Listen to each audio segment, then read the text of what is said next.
what's the agenda here between someone saying that someone's not American, or calling someone un-American, or this activity is un-American? What's their agenda? What are they trying? What's the point where they're trying to get to? And it's really dangerous. And I don't think enough people were born with this freedom, and enough people really don't appreciate this incredible gift that we've been given to have this free media and the idea to speak however we want to speak and to say what we want to say. So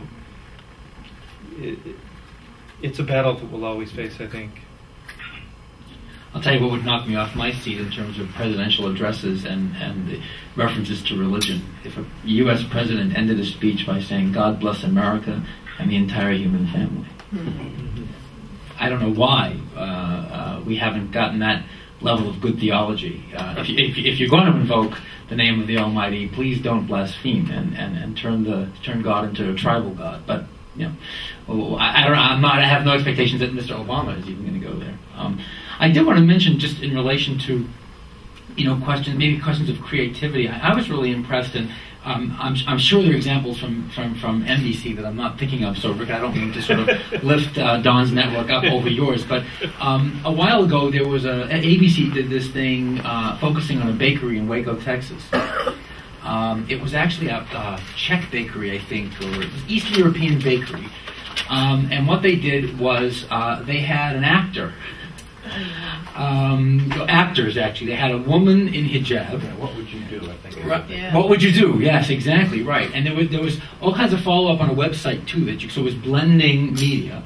And what it did was very creatively, you know, almost like, you know, we're not educators, yes, but how do we sort of crack this nut? And very creative ideas about, well, let's make it a little dramatic, you know, quasi-dramatic. We'll set a scenario, you know. And the scenario was the actor was playing the owner of the bakery, you know. His role was to be an Islamophobic bigot.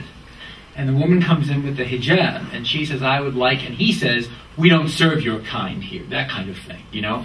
And the idea is to see what the reactions of the people are in the bakery, right? And it's almost as if, you know, there's no editorial slant here. We're just going to set up this situation. We're going to see how people react. And I found it to be very informative and enlightening, and I think a lot of people, you know, found it also to be the right mixture of entertainment and news, in a sense, you know. So there are these things that are being done that are very creative and kind of charting new waters, and maybe how to address things. Yeah, thought-provoking, right? Exactly. So, can I follow up on something you mentioned about God bless America and God bless all of humankind? Mm-hmm. I think that really speaks to awareness. And why I say that, and not exclusion. Just like saying how many Americans were killed is not about excluding anybody else, but it is about a connection to, like, I hope my family members were on board, meaning geographically bound, you know, living in the United States. Not that it's not important that people around the world, and what I'm saying to you is, it's just at a one of those ingrained habitual levels of thinking geographically about an area, and maybe a lower level of consciousness, but it's not exclusion. I think that's an important point. I may agree with you that it's not intentional, but I would really disagree that it's not exclusion. Ask the people who are being excluded. I think the perception is that it's exclusion. I'm agreeing with you. I'm saying we need a higher awareness. I'm saying that this technological revolution, where one person in a microphone is seen instantaneously around the world, is not something that everybody's always aware of. And I would just say to you that, you know, there is an awareness that has to come over time, and of that we really are in a global world. Yes, right. And technology only has really made that possible and made our world smaller. So we're not used to acting because we don't know they're there. But when it comes to the presidential issue, the tagline at the end of the presidential speech, in order for me to accept that argument, Lisa, you would have to prove to me, and maybe you could, that the suggestion has never been made by anyone to any U.S. president in modern times to add that. Now, if that's the case, boy, I'm really brilliant, and I ought to get paid a lot more money than I'm getting paid for, because I have a suggestion for an American president that's absolutely revolutionary. And I ought to write a letter immediately to Mr. Obama And the assumption is, given that he's a guy of inclusion, certainly of purposeful inclusion, that he would immediately change. And I would bet you he would not. Well, and I would also bet you he's heard this before. All right, but can I just take this further? Because Sure. I want us to get to that point. I'm with you. I agree with you. This is not. But do the other world leaders say, God bless the world? To me, that's irrelevant. Why?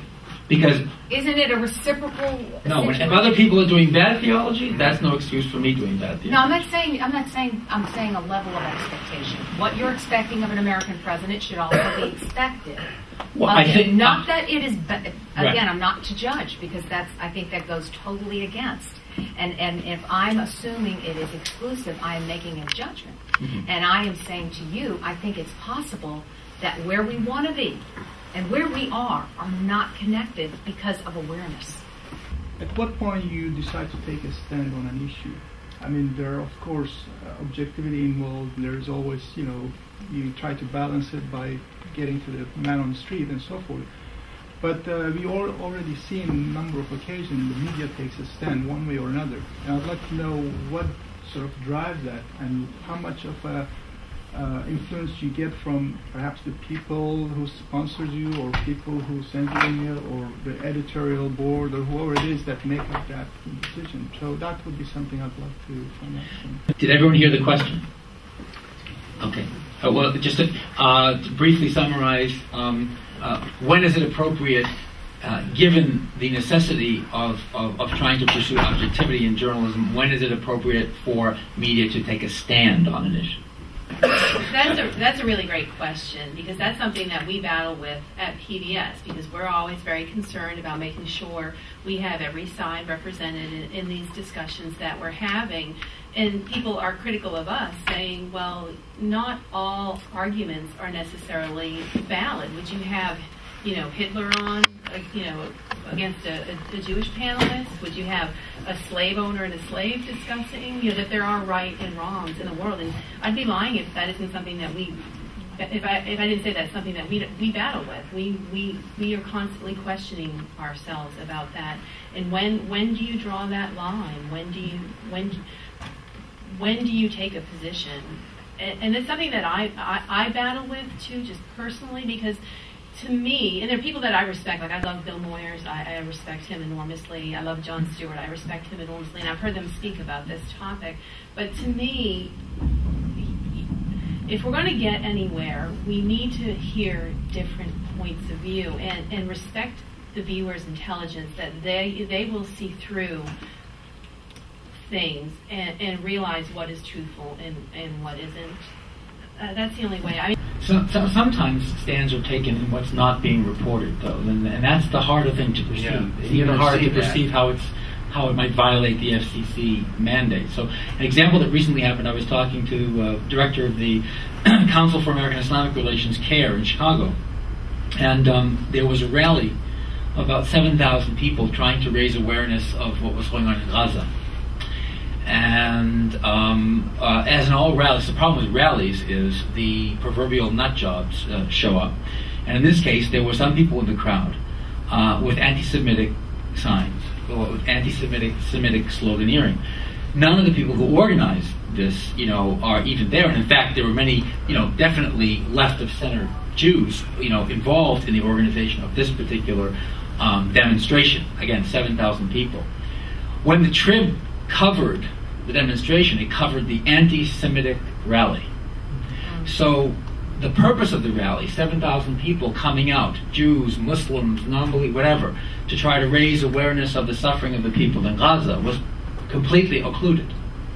And he felt, and this may not be the case, but he felt there was a certain editorial bias behind the reporter's unwillingness to write then another story, or to include in the same story, a focus on why these people were there in the first place, and then who showed up, and how this can derail things, and etc., and how hate is not doesn't solve any problems, etc. So I think he felt the stand was taken through inaction, and of course there are a lot of people in the Muslim communities, particularly over the recent events in Gaza, that feel that that's the case.